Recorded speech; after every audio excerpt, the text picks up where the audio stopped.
Welcome to Strategic Insights, strategic guidance for life's most important decisions with attorney Alan Eighmey. Welcome to Strategic Insights, strategic guidance for life's most important decisions with attorney Alan Eighmey. Alan and his team focus on estate planning, probate, trust administration, and conservatorships. I am your host, Kevin Rosenquist, and today's episode is the California Estate Planning Playbook, Essential Estate Planning Strategies for High Net Worth Families. Alan, welcome back. Thanks. Good to be talking with you again, Kevin. Absolutely. So what makes estate planning particularly important for the high net worth individuals in California? Yeah, so in California and in the nation generally, it's really kind of important to, if you have a high net worth, to be able to take care of your assets in such a way that you can avoid as much taxation as you possibly can. I mean, we all love our government and, we needs money to function, but we don't want to pay more than our kind of fair share. And if there's ways that we can use those assets and keep them to pay forward to the next generation, which is the main goal of most of my clients, it's good to use those strategies and do that. How do the unique aspects of California's tax laws, such as the estate tax and property tax, impact the estate planning process for wealthy individuals? So in California, we have a few different rules, but for the most part, we kind of follow a lot of the federal guidelines with estate planning. And so we really kind of look at all of the kind of different strategies that we can to put in place to avoid, a lot of the federal tax. But in California, too, we have the old Proposition 13, which allows us to keep our real property tax at the same amount as when we purchased the property instead of paying a higher amount every year as the value goes up. These are big things that we want to look at when we're doing high-end estate planning for individuals, is how we can keep that property tax basis for as long as we possibly can, or even hand that off to the next generation so they're not paying, a lot of extra money in property taxes that they shouldn't have to. Are a lot of your clients that come through that are maybe on the more wealthy side, do they misunderstand the complexities involved in this process oftentimes? A lot of times they do. A lot of my clients own a lot of property because they're farmers and dairymen and those kinds of things. And so they're land rich and cash poor because you're a farmer, And so there's a lot of rules and regulations as far as how the property is set up. And so I talked a little bit about, the property tax issue. And so with that Prop 13, what used to happen is no matter what, you could keep, if you inherited a property from your parents, you'd keep that same lower tax basis. California recently took that rule away, and so now they reassess a real property when somebody passes away.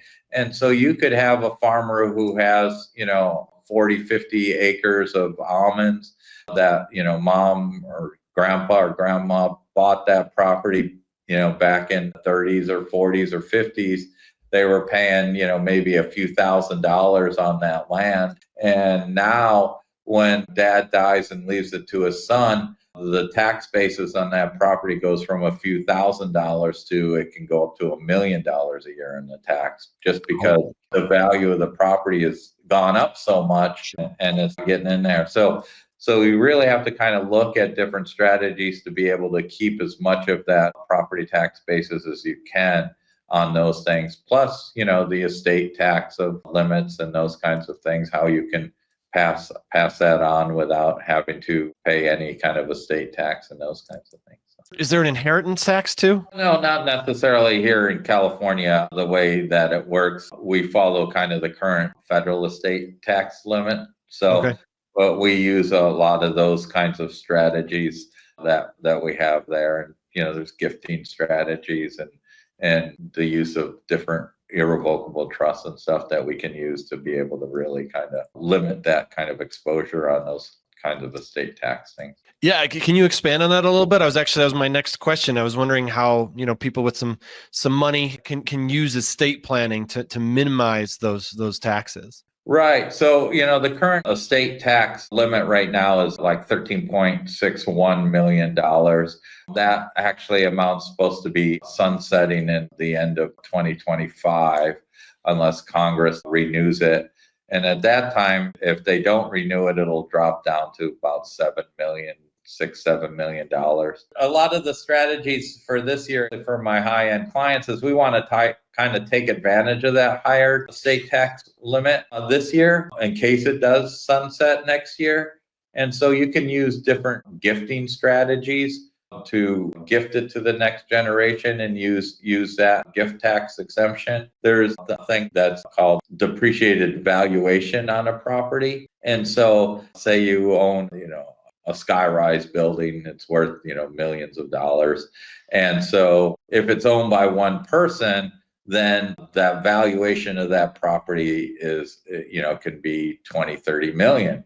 But if you set it up to be owned by two entities, then you can take this discount valuation down, over about 20% or more. And the two entities don't necessarily have to be really kind of different people. An individual can be it, and that individual's maybe irrevocable trust could own the other part. And that way, if there's not the same control over it, you can get that discount valuation on that property. And so when you go from estate tax purposes, you could take a property that was worth, say, $10 million, and all of a sudden now you can get that valuation down to $8 million.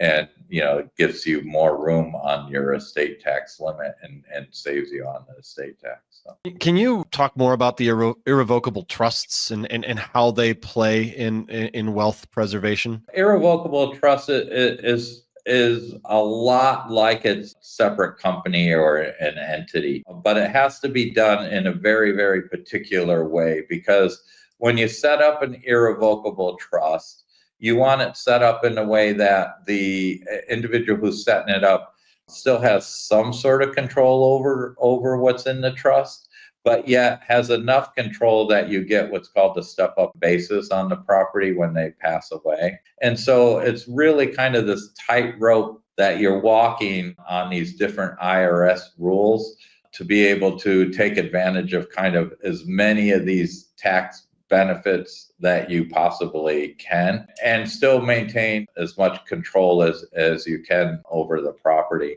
And so I've developed some irrevocable trusts that really, even though that they're not technically controlled by the individual who set them up or the person who owns the property, that person really, though, still continues and is able to kind of control and direct what goes on with that trust and keep that control over it while still getting the extra protection with that valuation discount, and also can give them some liability protection as well.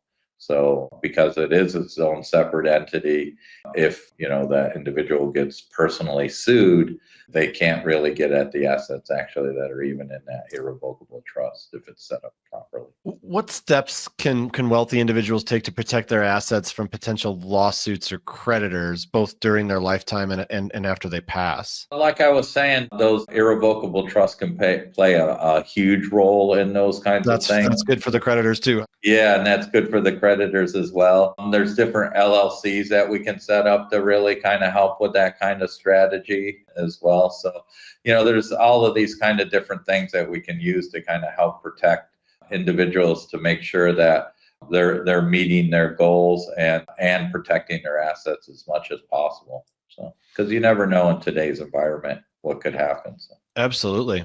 Yeah. I think we talked on one of the previous episodes about how so many people, I think I've said these words too, like, I don't have that much. I don't really need to do estate planning, that kind of a thing. Are the clients that you have that are more wealthy, that have a lot more assets, are they generally more prepared, or do you find that they even don't think about these things until it's become more of an issue? If you run a business or, if you've created a business from scratch, you're really good at doing that. I mean, that's why you've become successful. That's why you've done those things, But a lot of times, they're not thinking of that next step, or that the idea of them not being able to control or work or over all of these things, just really doesn't kind of fit into their mind, no matter how old we get.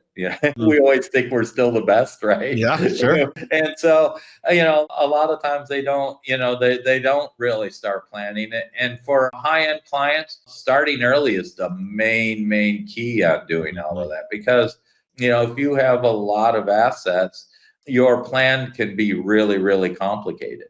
And it can take time to set up properly. And the problem you have with people with large assets is if something happens to them that's kind of catastrophic, that time slips away, and you can't do all of the things that you really need to or could have done to kind of avoid or take care of a lot of the things that you could have or should have done. And so the families a lot of times end paying a lot more in taxes and doing those kinds of things than they probably really needed to at the time. So it is big with those high-end clients, and I find, unfortunately, that they don't do that planning or really a lot of times think about this early enough to really take full advantage of everything that they could. So I know a few what you'd call serial entrepreneurs. Do you find that, and if you're that kind of a person, do you have to just keep